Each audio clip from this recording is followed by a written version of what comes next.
bienvenue au centre d'interprétation de l'industrie de saliculture. Pendant les minutes suivantes, nous allons vous présenter les principales particularités de l'exploitation des salines de Torrevieja. Mais avant tout, il est indispensable que vous connaissiez le parc naturel des lagunes de la Mata et de Torrevieja. Si le que vous en dit, jouons au jeu des connaissances.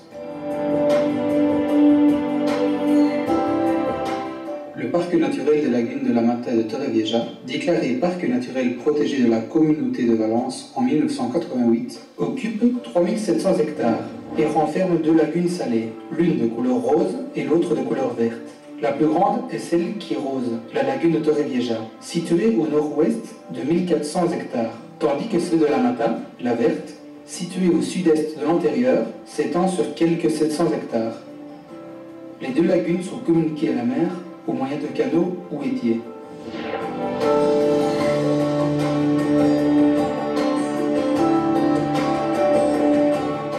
L'attrayante couleur pourpre de la lagune de Torrevieja est due aux pigments qui possèdent une série de bactéries habitant dans des milieux très extrêmes. Celles-ci sont appelées allobactéries.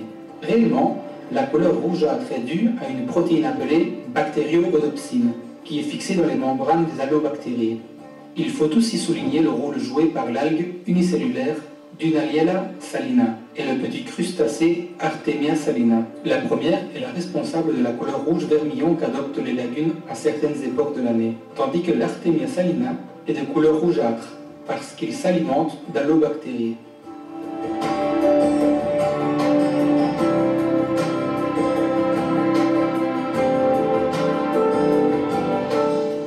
Il existe dans le parc presque une centaine d'espèces aquatiques, limicoles et marines. Parmi les oiseaux hivernants se distinguent l'aigle pêcheur, le grève à cou noir, le flamand commun et le héron cendré. Les oiseaux nidifiants, les chasses, le busard cendré, la sterne naine, la sterne Hansel, le goéland d'Audouin et le goéland railleur.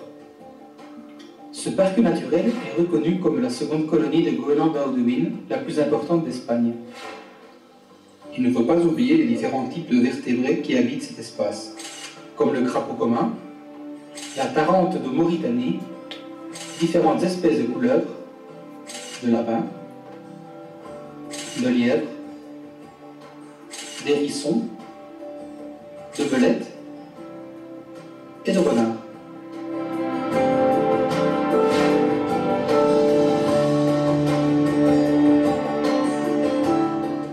Les conditions environnementales étant très rigoureuses, avec de faibles pluies et une salinité élevée du terrain, nous ne trouvons pratiquement pas de végétation aquatique, et les communautés végétales existantes sont allophiles. Des plantes qui présentent des adaptations dans leur organisme qui leur permettent de supporter la salinité élevée de cet espace, connue sous le nom d'espèces de marais salants. Parmi elles, il faut souligner les salicornes,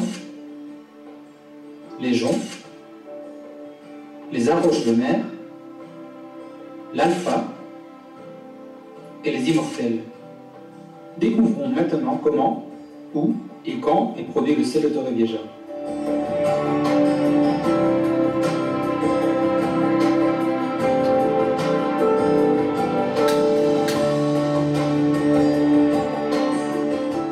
L'exploitation saline de Torrevieja est localisée dans le sud-est de la lagune rosée de Torrevieja. Cette exploitation de grande valeur écologique et environnementale a permis à cet espace d'être conservé tel que vous pouvez le voir.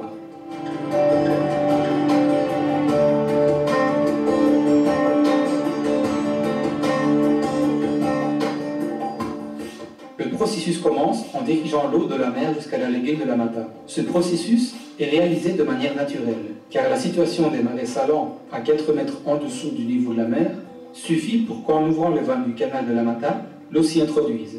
Dans la lagune verte, l'eau commence déjà à s'évaporer. Cette eau, en principe, contient une quantité approximative de 30 grammes de chlorure sodique par litre. C'est ce que nous connaissons comme le sel commun. Dans cette lagune, après que l'eau s'est évaporée par l'action du rayonnement solaire et du vent, et qu'il reste le sel, on atteint une concentration de 150 grammes de chlorure sodique par litre. Et c'est alors que l'eau est transférée à la lagune de Torrevieja, où l'on arrive à une concentration de 300 grammes par litre. À ce moment clé, le sel commence un processus appelé cristallisation, et il se solidifie sur le fond de la lagune et atteint des grosseurs de 1 à 6 cm, ce qui le rend apte à sa récolte.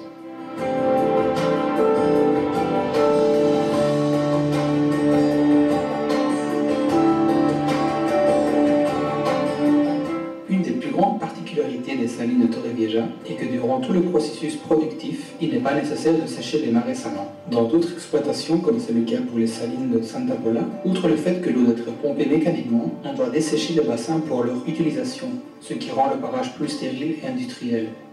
Anciennement, tout le processus était fait à la main. Un homme, à pied dans la lagune, frappait la plaque de sel pour la rompre, et un autre, le récolteur, la retournait et la levait pour la transférer jusqu'à une barge en bois. De ces hommes a reçu son nom une des innovations qui ont été introduites dans la récolte du sel, la machine Volvedora, le récolteur.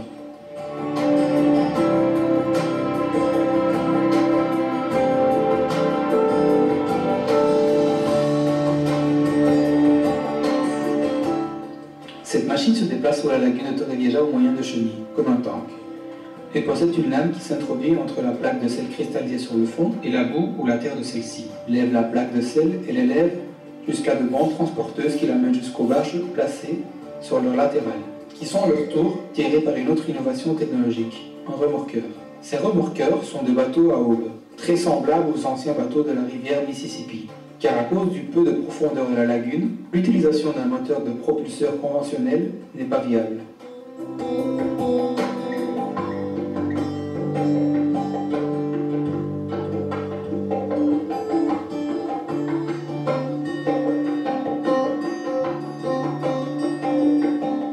Ces remorqueurs tirent une grande quantité de barges jusqu'au centre de la lagune, où ils déchargent le sel sur une île qui est construite. Là, les remorqueurs lâchent les péniches pour que les opérateurs les dirigent au moyen de bras mécaniques, jusqu'au point où d'autres bras mécaniques puissants, en retournant les barges, déchargent tout le sel qu'elles portent sur une bande transporteuse. Ensuite, les godets qui élèvent le sel recueilli des barges le nettoient au moyen d'un jet d'eau de la lagune ou saumure au fur et à mesure qu'il monte vers une vis continue, dans laquelle un autre jet d'eau du marais salant à contre-courant nettoie le sel aussi bien des impuretés que de la boue et d'autres sels qui ont cristallisé avec le chlorure sodique, tel que le plâtre.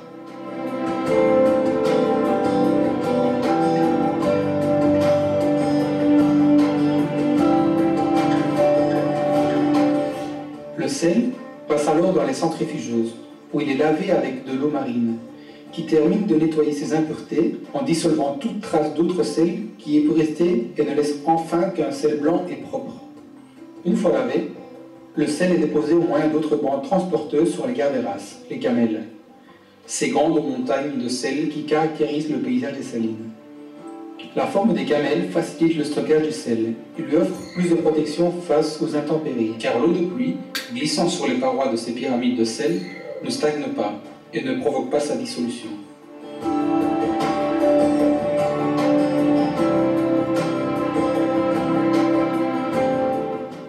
Ensuite, le sel des camels, qui est en grains ou en morceaux de taille très différentes, est broyé dans des rouleaux pour obtenir la taille adéquate pour son utilisation finale. Après la moltura, tel qu'est appelé le processus de broyage, on prépare le sel pour les différentes utilisations auxquelles il va être destiné. Il est curieux de voir ce processus de cristallisation du sel, d'une beauté particulière, reflété artistiquement par des artisans de Torrevieja, sur les célèbres bateaux de sel. Des maquettes d'anciens bateaux saliniers construits en coton, qui sont introduits dans la lagune, le sel s'y adhérant et offrant de belles formes de cristallisation sur le coton. Un cadeau exquis de la ville, de ses marais salants et de la propre nature. Mais dans l'eau marine, il n'y a pas seulement du chlorure sodique. Il existe aussi, en différents pourcentages, d'autres minéraux, comme le sulfate de calcium, connu plus familialement comme le plâtre, les sels magnésiques, les sels calciques ou bromates. Pour cela, le sel marin offre-t-il autant de fonctions bénéfiques pour l'organisme que ne possède pas d'autres sels.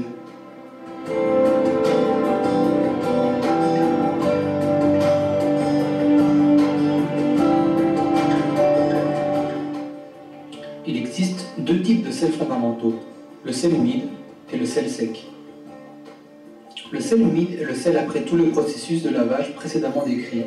On l'appelle ainsi parce qu'après son séchage, il maintient encore 3% d'humidité. Le sel sec, toutefois, passera par un autre lavage pour le rendre plus blanc. et postérieurement par des fours qui élimineront ces petits pourcentages d'humidité restantes. Cette dernière étape lui confère des caractéristiques optimales pour des utilisations comme par exemple le sel de table, qui, complètement sec, ne colle pas et reste toujours fluide. Après le broyage, le sel passe par des tamis, des séparateurs ou dans un mouvement perpétuel, le sel se dépose sur des plaques métalliques avec des trous, à travers lesquels passent les grains de sel de différentes tailles, et où restent ceux qui ne passent pas par ces trous. Ainsi, tous les grains qui vont être ensuite empaquetés ont la même taille. Une fois qu'il a été broyé et séparé par taille, le sel humide reçoit un nom différent selon sa taille. Gros, salaison, fomento, molsero, courant ou extra fin. Le sel sec, pour sa part, en naissant d'un processus plus récent et moderne, reçoit un catalogage numérique, type 00, type 1, 2, 3 ou 4.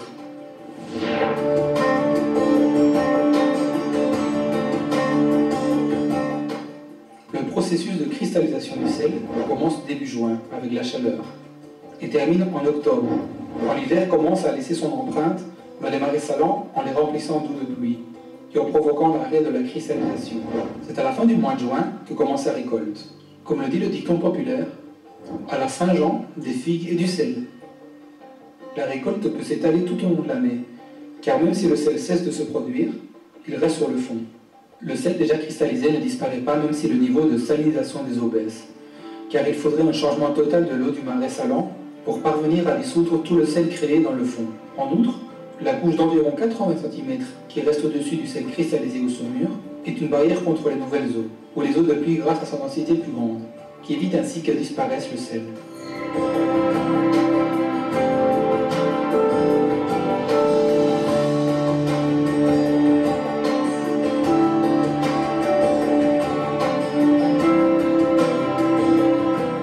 Autrefois, par le processus naturel décrit auparavant, la production de sel des salines était de 300 000 tonnes à l'année. Actuellement, et grâce à la mécanisation et à la modernisation du processus, la production est parvenue à 700 000 tonnes. Mais un autre facteur a aussi contribué à cette augmentation considérable. À partir de 1970, a commencé à être extrait et transporté du sel du diapyre de Pinoso. Un diapyre est formé de concentrations de sel souterraines, provenant de mers intérieures de l'époque tertiaire, d'il y a plus de 200 millions d'années, qui se sont évaporés et ont laissé des quantités énormes de sel. Ce sel, au long des années, a été recouvert de sédiments et enterré. Et le sel, soumis à une grande pression, se fluidifie, c'est-à-dire qu'il se transforme en quelque chose de semblable à la pâte dentifrice. Et il commence une ascension depuis les profondeurs de la Terre à la recherche d'une sortie à l'extérieur.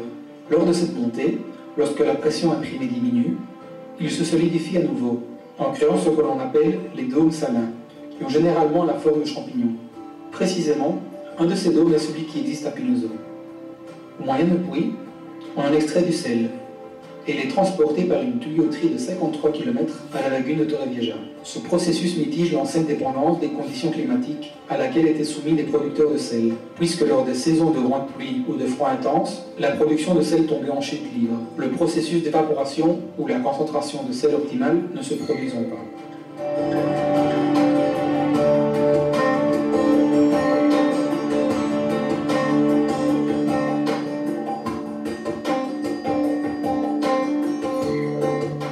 Il convient d'indiquer que le sel est un produit qui est employé dans ni plus ni moins de 14 000 utilisations différentes. Bien que la plus connue soit son utilisation alimentaire, paradoxalement, celle-ci est sa destination la moins habituelle.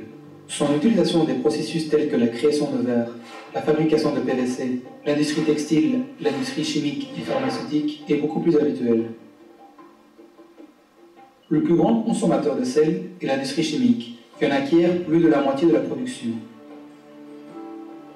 Une autre grande partie de ce sel, en grande partie humide, est destinée à son utilisation dans l'affermissement des chaussées et éviter que les personnes et les véhicules ne glissent sur le verglas dans des pays développés du nord de l'Europe.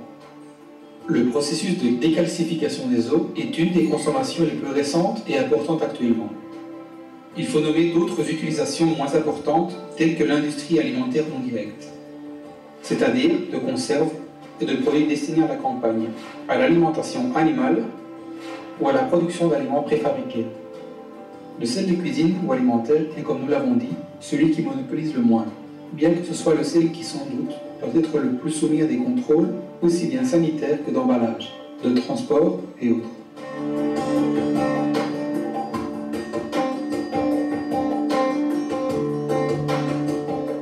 Il y a du sel qui est distribué directement en vrac, tel le sel qui est destiné à l'affermissement des chaussées ou à de grandes entreprises de salaison, qui est chargé directement sur des camions ou des bateaux, majoritairement sur des camions pour le marché national et des bateaux pour le marché international.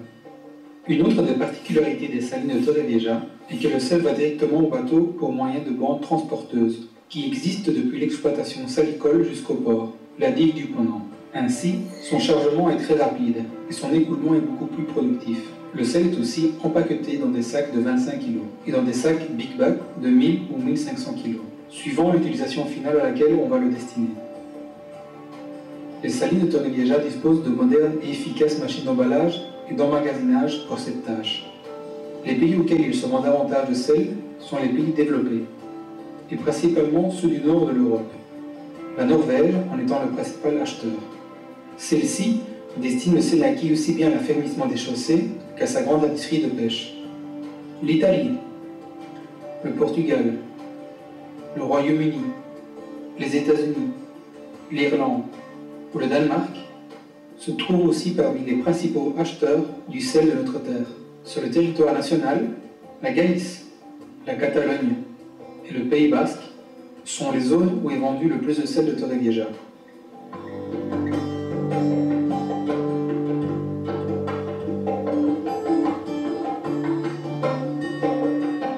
Torrevieja, charme à découvrir.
Alors n'oubliez pas de mettre un pouce bleu, de vous abonner à la chaîne et d'activer la cloche pour ne rien rater de nos prochaines publications.